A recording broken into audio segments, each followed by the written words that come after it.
మా జోగి రమేష్ మీద డైవర్ట్ చేస్తూ ఆరోపణలు చేశారు. మా జోగి రమేష్ 2 ఫోన్లు ఇలా చూపించినాడు. అయ్యా నా ఫోన్లో నుంచి నాకు ఆ జనార్దన్ రావు అనేవాడు ఎవడో తెలియదు.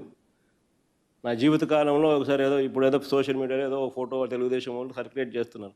12 ఏళ్ల కిందట ఒక పెళ్లిలో ఆయన కూడా పెళ్ళికి వచ్చినప్పుడు ఆ ఫోటో తీసిన ఫోటో అది. అసలు ఆ మనిషితో నాకు పరిచయాలు లేవు, మాట్లాడే సంబంధాలు లేవు, అది సత్సంబంధాలు అంతకన్నా లేవు. ఇదిగో నా ఫోన్లో అని చెప్పి జోగి రమేష్ చూపించినాడు. మరి జోగి రమేష్కు పరిచయమే లేని వ్యక్తితో చాట్స్ జరిగినట్టుగా ఫోను తప్పిపోయిన జనార్దన్ రావు, ఫోన్ పోయింది అని చెప్తా ఉన్న జనార్దన్ రావు ఫోన్లో నుంచి రిలీజ్ అవుతాయి ఆ చాట్స్. అంటే ఏ స్థాయిలోకి వీళ్ళు దిగజారిపోతూ ఉన్నారు చూడండి ఒకసారి. అంటే ఒక ఫ్యాబ్రికేట్ చేసే కార్యక్రమం, ఏకంగా వాళ్ళ ఫోను తీసుకోవడము, ఆ ఫోన్లో చాట్స్ వీళ్ళే జనరేట్ చేయడము, మళ్ళీ ఎవరైనా కోర్టుకు వెళ్ళి మా జోగి కోర్టులో కేసు వేసినాడు, సిబిఐ ఎంక్వైరీ అడుగుతూ ఈ పాట చూపిస్తూ. అప్పుడేమంటారు, ఫోన్ లేదు, పోయిందని ఆయనే కంప్లైంట్ ఇచ్చినాడు, ఫోనే లేదు కదా అని వీళ్ళంట. కానీ ఈ లోపల డ్యామేజ్ చేస్తూ ఉన్నారు కదా డైవర్షన్ పాలిటిక్స్లో. అంటే ఒక మనిషిని, ఒక వ్యక్తిత్వ హరణం కాదా ఇది అని అడుగుతా ఉన్నా. నువ్వు చేసింది తప్పు, ఒక ఎదవ పని.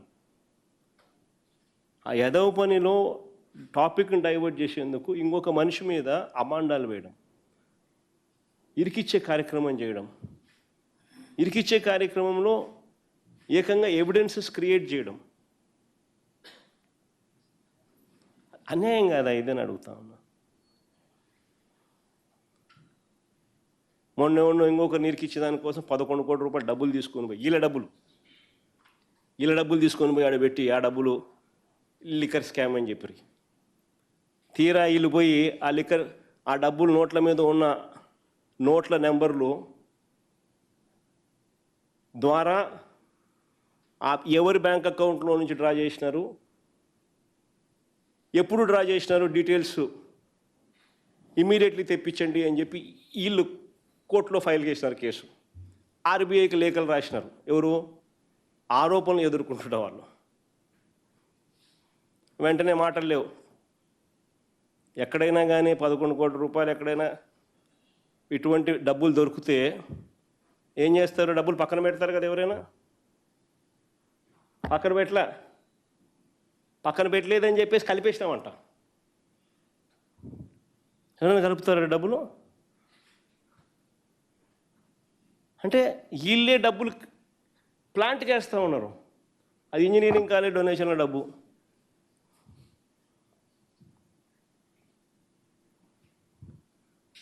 అది ఏ స్థాయిలోకి దిగజారిపోతూ ఉన్నారు అని అంటే నిజంగా ఆశ్చర్యం కలిగించే విషయాలు ఇవన్నీ.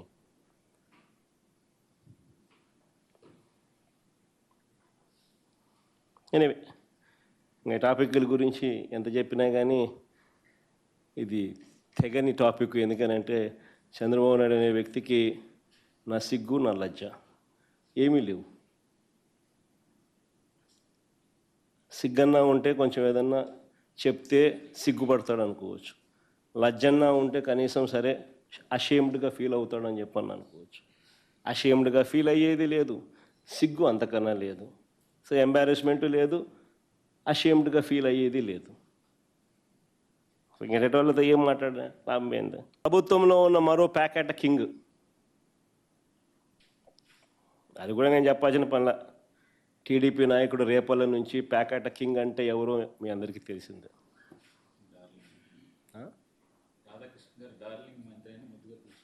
డార్లింగ్ మంత్రి అని కూడా అప్పుడప్పుడు రాధాకృష్ణ ముద్దుగా అంటాడు.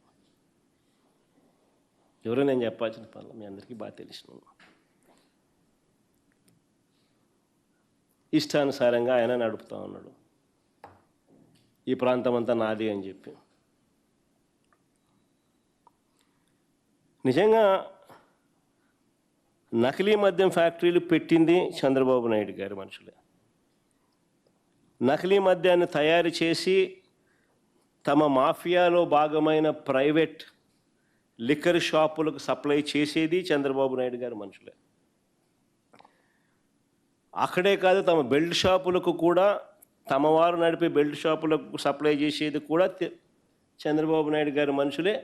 అమ్మేది కూడా ఈయనకు సంబంధించిన నాయకులు, కార్యకర్తలే. సిబిఐ విచారణ చేస్తే ఈ మొత్తం వ్యవహారములో ఉన్న మూలాలు బయటకు వస్తాయి.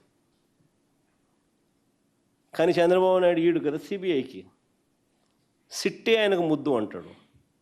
ఎందుకంటే సిట్టేలో ఉన్న ఈ సిపి రామకృష్ణ చంద్రబాబు నాయుడుకు ఈయన అందరికన్నా పెద్ద ఈ మాఫియా ముఠాలో ఒక భాగస్తుడు. ఆయన ఆధ్వర్యంలోనే, ఆయన పక్కనే, ఆయన పర్యవేక్షణ చేస్తూ ఉన్న ఇబ్రహీంపట్నంలోనే ఫ్యాక్టరీలు బయటపడతా ఉన్నాయి.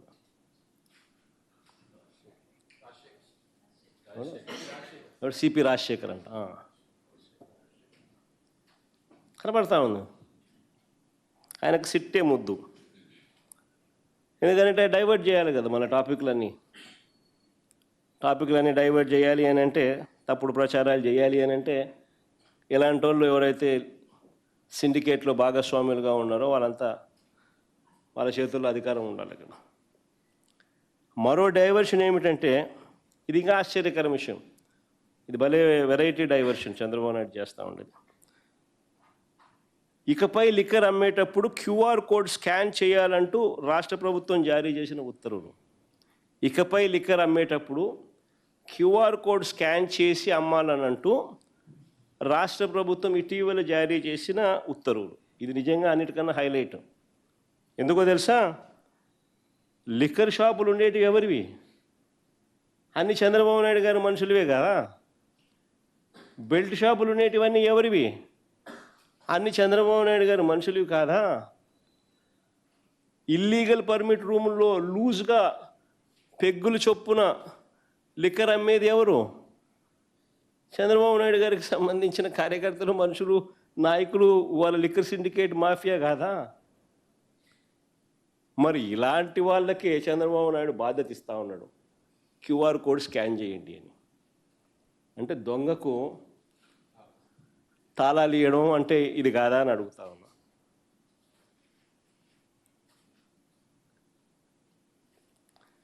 అసలు ప్రభుత్వం అమ్మే మద్యంలో 40% బెల్ట్ షాపుల ద్వారా అమ్ముతారు.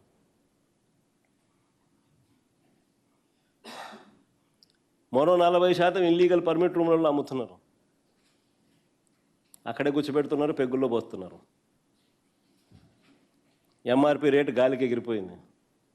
సరే, ఎంఆర్పి కదా దేవుడు ఎరుగు. ఇదైతే ఇంకా ప్రాణాలకు హాని కలిగించే లిక్కర్ని కూడా లేబుల్ వేసి అమ్ముతున్నారు. ఏం తాగుతున్నారో 3వ రౌండ్ 4వ రౌండ్కి వచ్చేసరికి 5వ రౌండ్లో ఏం పడుతుందో కూడా తెలియదు.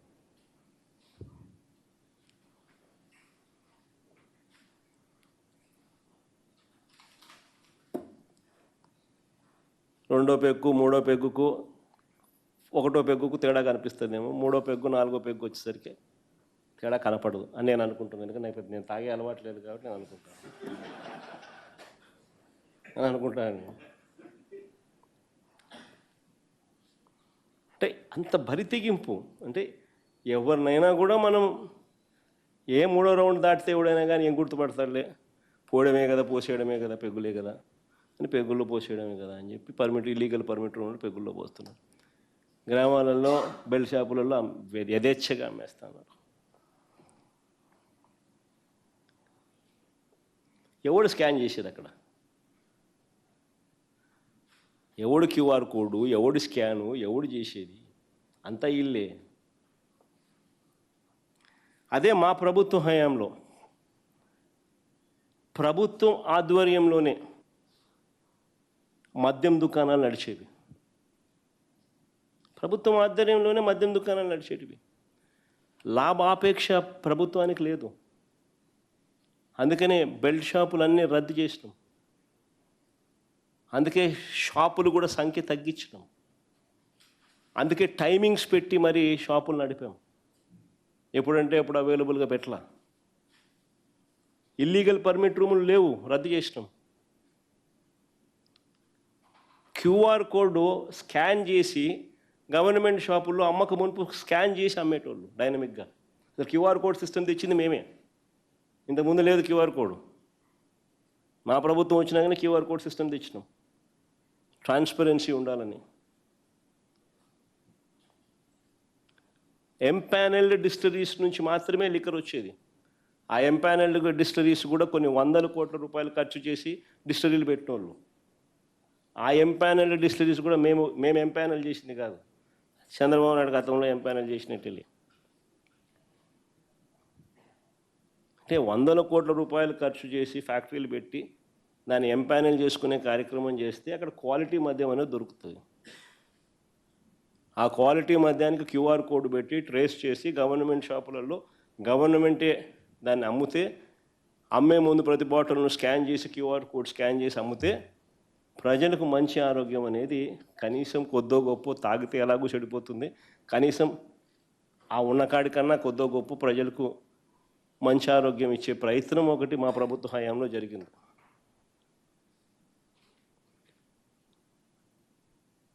ఈరోజు విచ్చలవిడిగా ప్రజల ఆరోగ్యాన్ని పణంగా పెడుతూ ఈరోజు కరప్షన్ అనేది ఏ స్థాయిలోకి వెళ్ళిపోయిందో కంటి ముందర కనిపిస్తూ ఉంది. ఒకవైపున ఎంఆర్పి రేటు కన్నా ఎక్కువ రేటుకు బెల్ట్ షాపులు, ఇల్లీగల్ పర్మిట్ రూములలో అమ్ముతూ ఉన్నారు, కంటికి కనపడతా ఉంది. మరోవైపున ఇల్లిసిట్, స్పూరియస్ లిక్కరు విచ్చలవిడిగా తాగిస్తున్నారు, ప్రతి 4-5 బాటిల్లో ఒక బాటిల్.